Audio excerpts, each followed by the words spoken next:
I was super into writing about.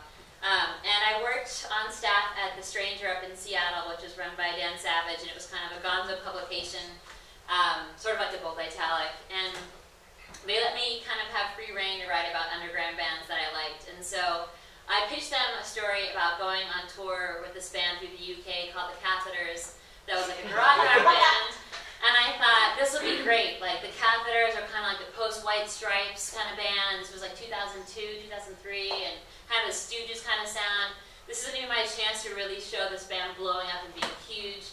And it's going to be great for my writing career, great for their career. So I went on tour with them. And we went to all these cities throughout the UK.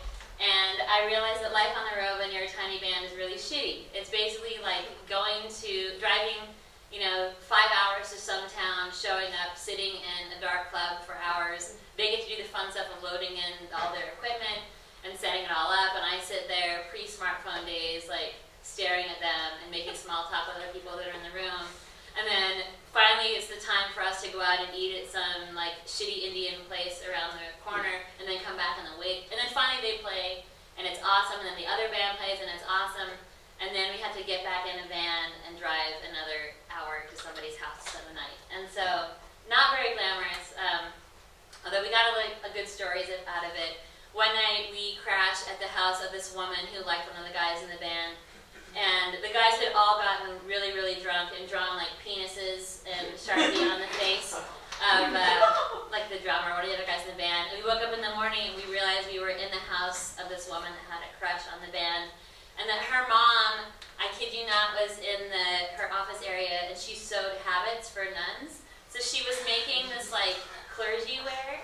I don't know what you call that stuff. But it was very much a cultural disconnect that we had. But the big moment that we were going to have on this tour was that this band was going to play London, this giant venue, and all these music critics were going to be there, and I was so excited.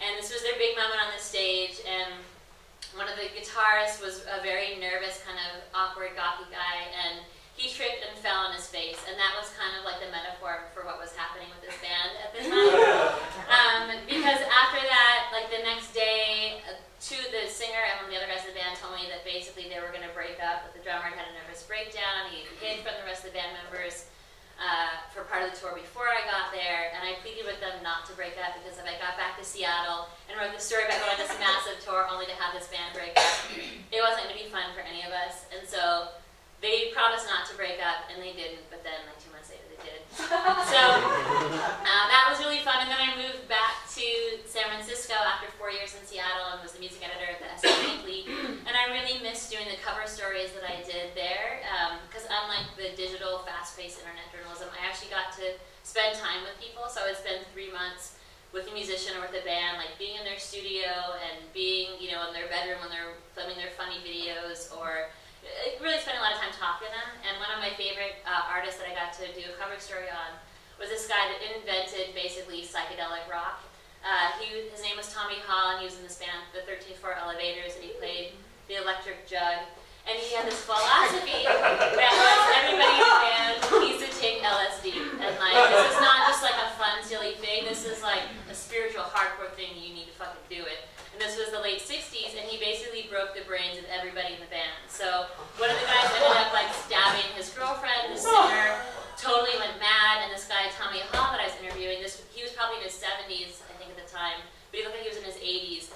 And he was half lucid and half really out there. And so we did stuff like go to Amoeba and go record shopping, or I'd take him to Hemlock and take him to see like a modern psychedelic band, and we'd talk about it.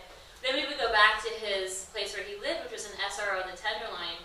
And it's one of those crazy places where you like give your ID when you walk in to someone who's behind glass, and they keep your ID in case you commit a crime while you're in the SRO. And they go to his room, which is an efficiency apartment.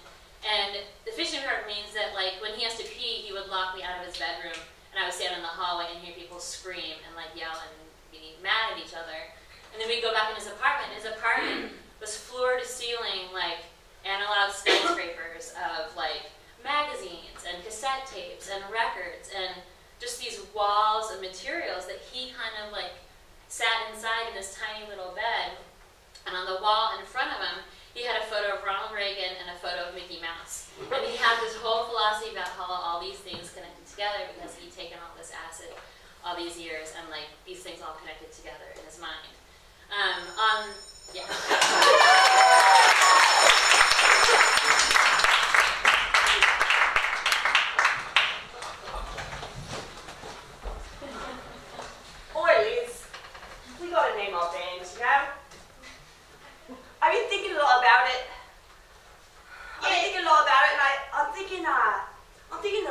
thermometers. What do you think? Because on a counter you can tell how punk a band is by how gross the name is.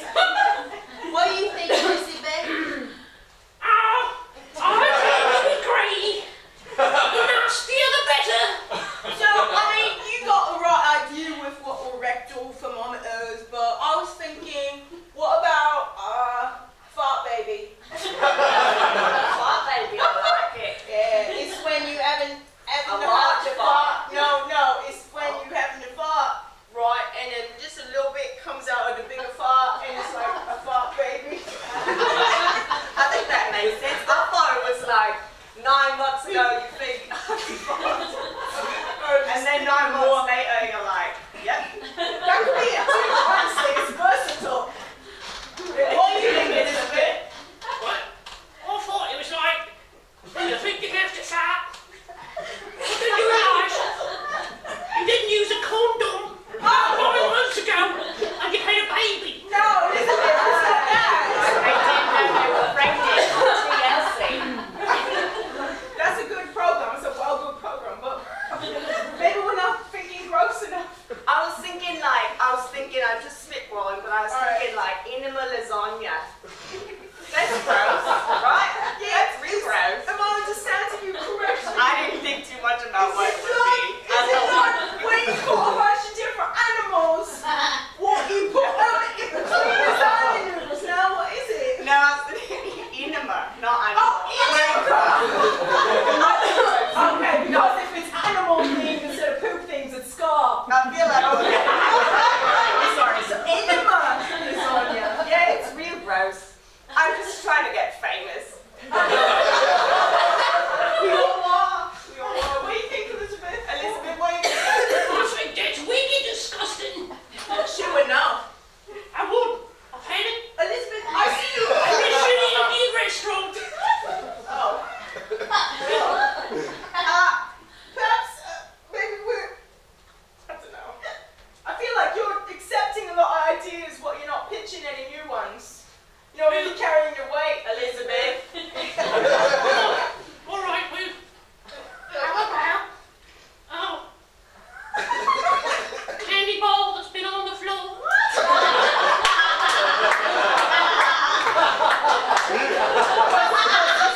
Because you see, with that one, the poop is implied. Yeah. I think It's classy. it's classy. It works on different levels. Well, because it's like candy bar left on the floor, but what kind of floor is it on? How long has it been? What has it got one of those little weird hairs that's like just curly enough, and you're like, not sure. You have to pick it up to find out. I like the way she's thinking. Pitchfork's gonna like it. Vice is gonna eat it up. Like literally, Vice is eating before me. They're gross. Alright, well, here we are, mates. What gonna be? I switched the dominant hand to my guitar, it's not a big deal. This What's gonna be our first single? I think keep it with Fart Baby. Alright, 1, 2!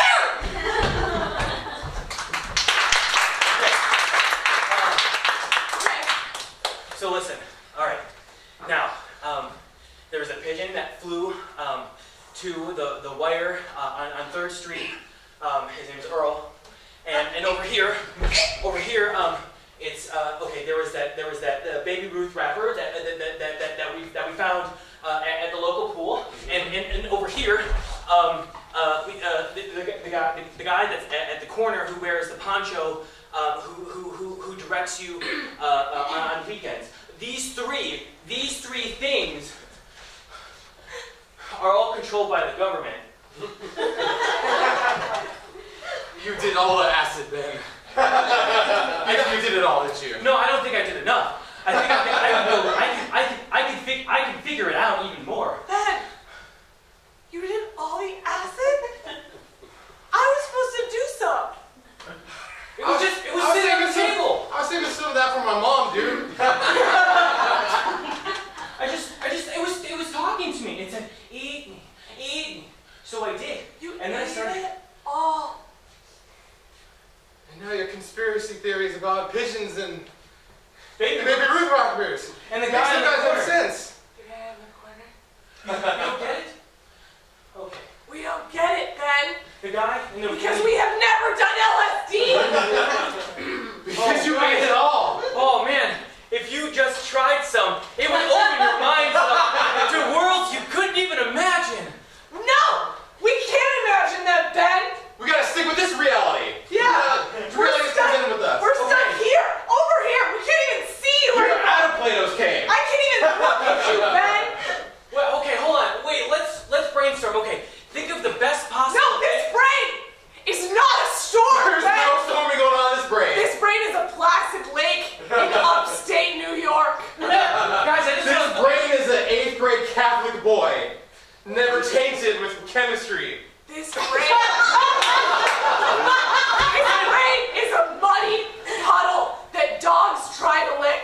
Because it just doesn't move. Okay, I'm gonna touch the first one you hit on. Why don't we just throw a rock in that pool in that placid lake and we kind of make some ripples, you know? Let's stir things up. I don't know about the Catholic boy and the puddle with the dogs. I don't know. I'm so depressed I can't even listen to him.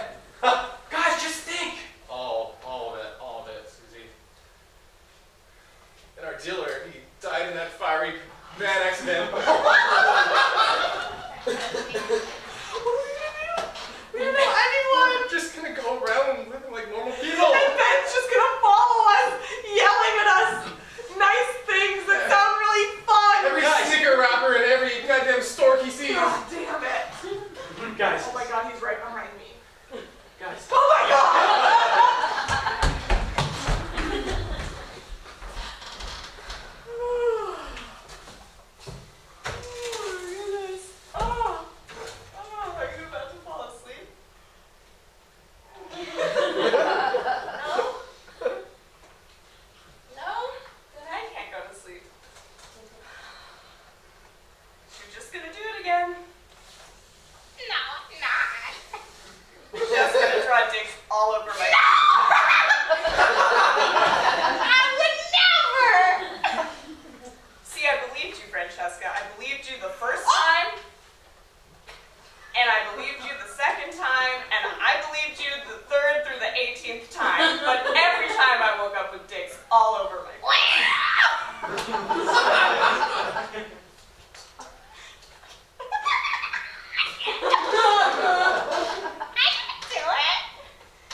They have onesies that you can wear to bars, and so I just kind of like, she just stayed. Here, you can come out.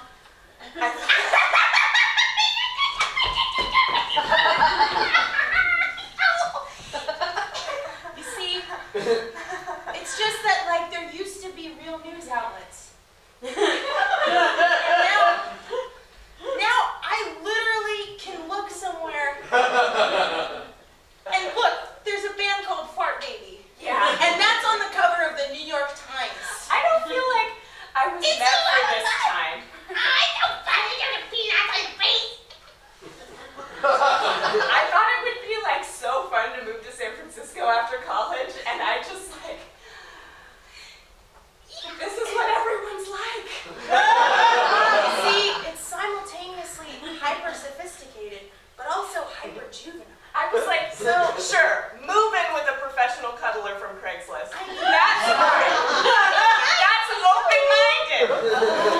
It's so nice, and now I'm going at night, and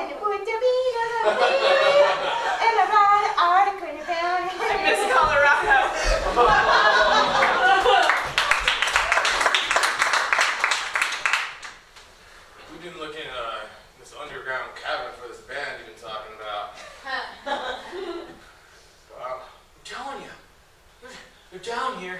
I don't think it exists, Ted. I've heard echoes. They're down here. I don't know.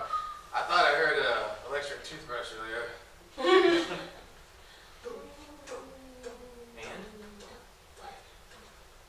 You hear that?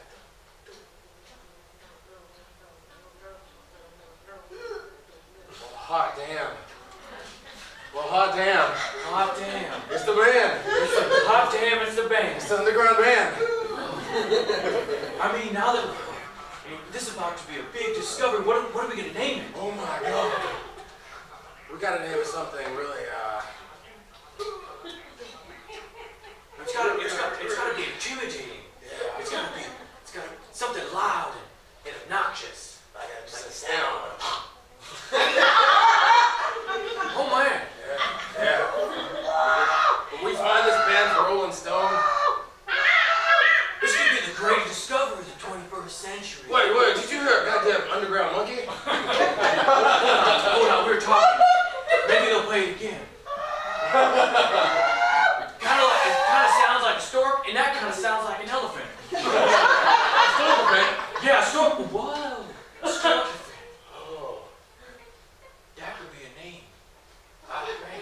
I've seen a stork in my dreams. It killed me. Oh, wait. In your dreams, you're not supposed to die. Or else you die in real life. I was not told to bring a gun to me.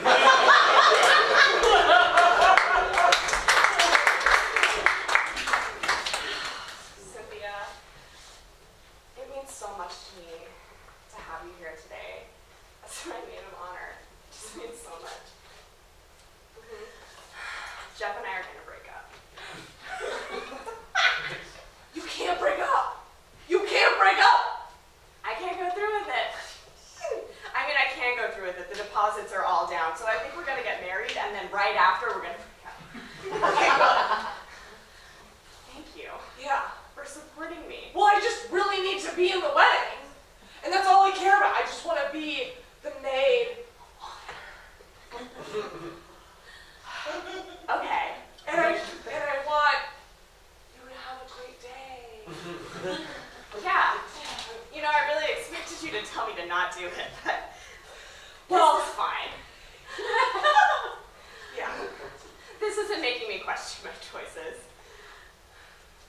You're not thinking of staying with him, because that would be great. Oh, I'm sorry, miss. Which one is the maid of honor? That's her. Me is the maid of honor. Yeah, I just wanted I'm to the bride. Oh, It's okay. Cynthia. Hi, Cynthia. Listen, I just wanted you to know we're from the company, and we have you registered as a maid of honor, but your benefits don't start kicking in until like a year after the ceremony, provided that the couple is still together. So like your beach house and your jet ski and like all the stuff that like maid of honors get, you technically won't get until like a year after. So that's our new policy. There's no. Oh my God, No isn't problem. that Sorry, terrible? did I forget to tell you about maid of honor insurance? It's new. So, like, where we left off, like, you were thinking about staying with him. Yeah, but like, you know him. And I feel like when I told you about it, you were like, in a way where you didn't say you were happy. Down for a really long time. So I feel like you're on my side. Like, I shouldn't stay with him. Oh, excuse me. I'm sorry. The back door was open. I'm from the chocolate company. And you were the maid of honor, right? Cynthia. She is. Here we She's go. the maid of So honor. we I'm the have- bride. Oh, hello. So we have actually, you get, as maid of honor, you're registered in our system, you get a corner of the best chocolate in the world. And this is actually proven to like improve your life and like make you a happier, better person. But you only get this tiny corner now, and then in like 4 years, the deposit comes back and you can get the end of it, provided that the couple that you were maid of honoring for is still together. So enjoy that. We'll see you in 4 years. Congratulations. I feel like no one is paying this much attention to me as I would really like. Joel, I want you to try this chocolate. I want to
around.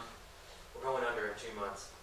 We have no idea what these kids even want. I don't even know what language they're even speaking these days. It sounds like a bunch of gibberish. If we don't pull this around, we're never gonna be able to appeal to the masses. Fuck. Ooh, that's heavy. Really heavy. I mean, I'll be more specific. Thanks. Yeah. I mean, we've got these gizmos and these gadgets and these widgets and other things, you know? Yeah. And they just they don't get it. We don't get them. I don't get you. I mean, if we don't understand this Loki law, then we're not gonna... Last week you passed out some who's-its and some what's-its. I haven't figured out what to do. I still got Either that. or God with any of them. Well, you guys figured out those whatchamacallits, right? But I still got the thingamajig on my desk. I don't know what to do